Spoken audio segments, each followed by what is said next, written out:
Hey, what's up guys? John here. President Joe Biden talks consistently about racism being a major problem, inequity, inequality, and affordability. And he says this built around his campaign promise of building back better. What does this mean? Basically, to me, what this means is that for you to build back better, this doesn't mean building on what was presently the way that America was operating. No, it means taking that down and building back a system that's going to be better for the general good, for the general majority. Now, when we look at America's economy, and then we look at this compared to what's happening in the UK, what's happening all over the world, we see that America is in line with a lot of these other countries in the way that they're operating right now, and especially in some regard, private property. Now, generally in America, we have something called eminent domain, which is when the government can take over the property, whether it be to build a freeway or a highway or whatever it may be, but they pay you for the property. So they pay you a market value for the property, but you have no alternative, you have to sell the property. This is not what I'm talking about right now. What I'm talking about in South Africa, that's happening right now, and they're using a lot of the same buzzwords that we hear in America. They're simply taking the property. Taking it, you're not getting any compensation for it, they're just taking it. And look at this article here. Land expropriation, historic day as ad hoc committee adopts Section 25 amendment.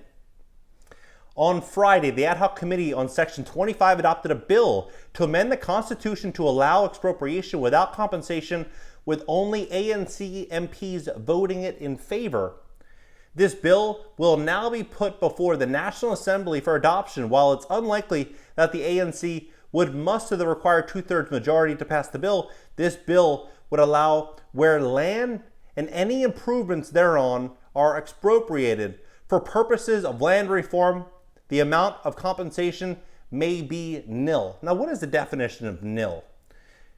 Nothing, none, not, zero, and love. That is the definition. And they go on to say that furthermore, the bill states the land is the common heritage of all citizens, that the state must safeguard for future generations, and that the state must take reasonable legislation and other measures within its available resources to foster conditions which enable state custodianship of certain land in order for citizens to gain access to land on an equitable basis. Equitable.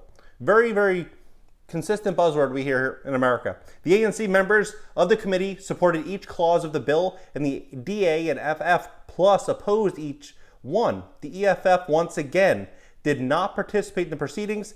It's a historic day as we adopt the Constitution 18th Amendment bill, which is the product of engagement by all political parties inside the committee and through bilaterals involving political principals and parties, said committee. But it doesn't stop there. It doesn't stop there. Today, this came out in Berlin, Germany. Majority of Berlin's election just voted to strip 240,000 rentals from major landlords and fight the city's housing crisis. In an unconventional David and Goliath story, pro-housing Berliners just dealt the city's biggest landlords a major blow. Roughly 56% of Berlin voters backed an initiative on Sunday that would force the city government to buy units owned by corporate landlords. The measure would lead the government to buy up more than 240,000 apartments from the corporations. The rule targets landlords that own more than 3,000 units, meaning property giants like Deutsche Wohnen, which own more than 100,000 units in Berlin alone, would be most affected. Now, a lot of people say, okay, well, they own a lot of units. That's okay. But they start with 3,000. They start with this number. Then it goes to 2,000, then 1,000, then 100, then 50. Then if you have a duplex, that you have to, you have some regulation on that other side of the unit, or possibly even in your own unit. And they always start and then it just retracts. We've seen this happen in the last 18 months where they move the goalpost. But what's happening now is the outcome represents a progressive effort to cool one of Europe's hottest housing markets. Rent prices have surged 13% in the last 12 months. According to Berlin-based real estate firm Guthmann, years of underbuilding now leave the city with an apartment shortage of 205,000 units, the firm said. Within 3/4 of Berlin residents renting, the lack of sufficient housing supply has powered a stifling jump in rent prices. The referendum marks a shift from the free market model and towards one that views affordable housing as a human right. We've heard a lot also with the eviction moratorium here in America that housing is a human right. It's the same thing happening in Berlin. Public ownership of units would offer more affordable housing options. The proposal's approval also shows Berliners are interested in more drastic steps to cool the market than denser zoning and more building on the city's outskirts. To be sure, the rule is non-binding, meaning the government doesn't have to act in accordance to the initiative. The Berlin government elected on Sunday will have the ultimate say on whether the rule goes into effect. Now, the ultimate say as to if the rule is going to go into effect. How much power does this give the government in Berlin? It gives them a lot more power. So why would they not do something like that? To have control, direct control over the housing stock? I would think, without question, that this is the direction that they move in. The city's landlords don't expect the referendum to make enough of a difference. The government purchases of privately owned apartments do not solve the manifold challenges of Berlin housing market. Berlin housing problems are global. Now here's how they really tie in everything that they're doing to justify these actions. And when we look at what's happening in America, what we're seeing is the tip of the iceberg in the actions that are happening here that are likely going to lead us to a situation that's in Berlin, that possibly is happening in South Africa. Now, I'm not saying that's going to happen tomorrow, but it is very, very frightening. It's very concerning. Berlin housing problems are global. The Berlin referendum echoes efforts in other countries to boost housing affordability.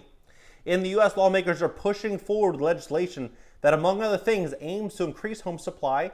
Democrats' $3.5 trillion spending proposal includes $213 billion in funding that estimates it will create 2 million homes. Separately, President Joe Biden announced in September a series of regulatory changes that seek to build 100,000 new homes and promote denser residential zoning.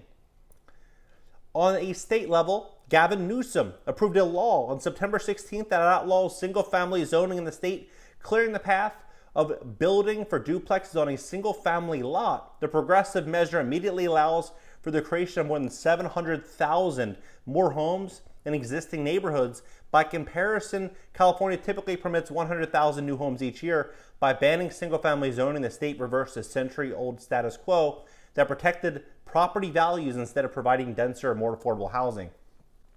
So we see the big actions that are being taken right now in America's housing. They're taking more and more and more control over private property. In Canada, Prime Minister Justin Trudeau proposed a housing plan in September that would end blind bidding, a process through which prospective buyers can't see what other buyers have offered for a home. Trudeau also plans to ban the buying of Canadian homes for investment purposes, saying Canadians shouldn't lose a bidding war on your home to speculators.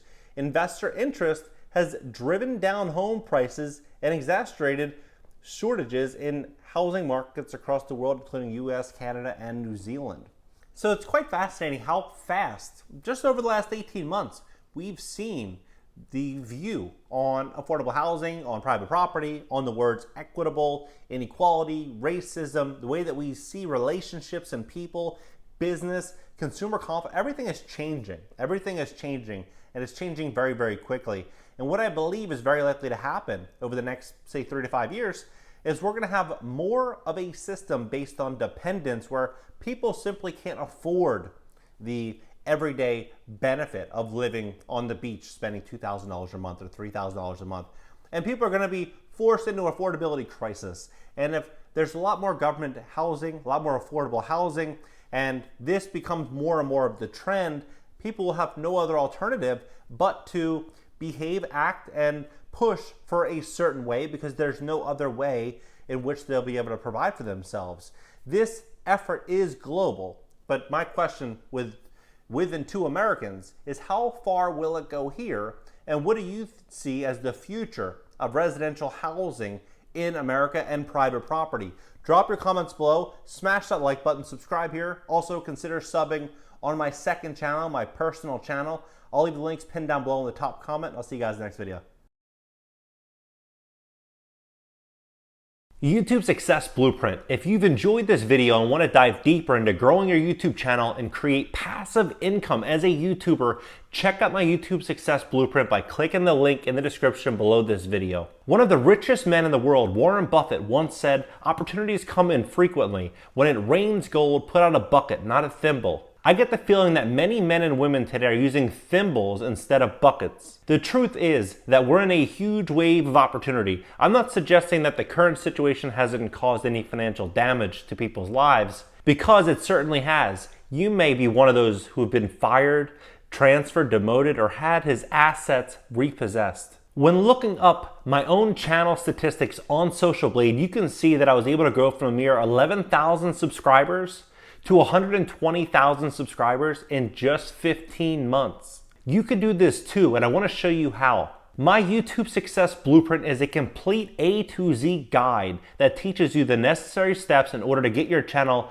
up and running within a few days. YouTube is an explosive avenue where you can earn thousands of dollars based simply on uploading videos and monetizing them for views. Think of a bridge with a toll on it. That is a video that's monetized on YouTube. It also serves a great channel to capture leads and potential new clients. Personally, I'm receiving roughly $30,000 per month in video views through Google AdSense just by people watching my videos on YouTube with 120,000 subscribers. This number is likely only going to grow as more and more people become accustomed to using YouTube. We have roughly 2.3 billion monthly users on YouTube, and I could see that number hit 3 billion in no time. To learn more about growing your YouTube channel and creating passive income as a YouTuber, register for my YouTube Success Blueprint by clicking the link in the description below this video.